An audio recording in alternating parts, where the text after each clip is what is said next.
Monsieur Vincent, bonjour. Je Bonjour. suis ravi de faire votre connaissance. J'aimerais en premier que vous vous présentiez et que vous décliniez un petit peu votre activité. Donc voilà, donc je suis le président de la société Smart Red Technology, donc, que j'ai la chance d'avoir co-créé il y a à peu près une vingtaine d'années maintenant à Aix-en-Provence. Donc le siège est à Aix.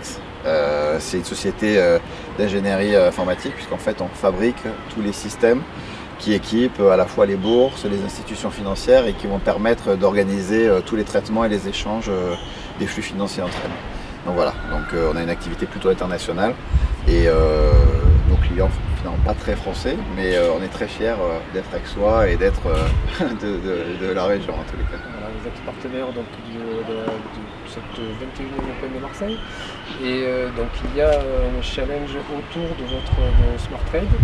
Quelle en est ce challenge? Alors le principe est assez simple en fait. Bon, quand on a, je toujours pensé que quand on a la chance d'avoir une société qui est notre cas, qui marche bien, on a des responsabilités aussi par rapport à notre environnement, le monde dans lequel on évolue. Donc c'est un peu normal de pouvoir être capable de rendre un peu à la société ce qu'on a pu avoir. Donc l'idée c'est de se dire comment combiner finalement à la fois le côté sportif et le côté aussi associatif en pouvant en faire profiter les associations qui en ont besoin de cet événement. Donc principe assez simple, chaque fois qu'il va y avoir un retour gagnant qui est fait par une des joueuses, une somme d'argent va être mise dans une cagnotte et ce chèque sera donc donné à une association à la fin du tournoi. Donc cette association cette année c'est Sourire à la vie, donc c'est une association marseillaise de soutien aux enfants qui sont atteints d'un cancer, donc ça nous touche tous.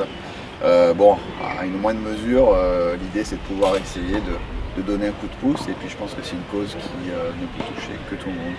Bien sûr, oui, tout à fait. Donc, ça reste quand même donc, un geste important, un très beau geste qui va peut-être pouvoir permettre de sauver bien sûr des vies puisque c'est un peu en relation avec la pratique du sport.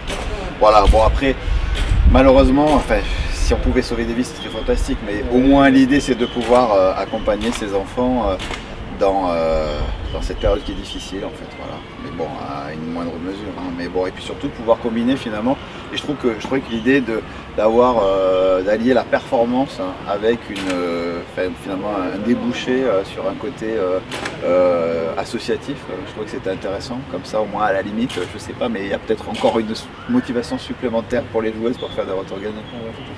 Écoutez, je vous remercie. C'était interview. Merci à vous. Merci à vous. Merci de votre précision.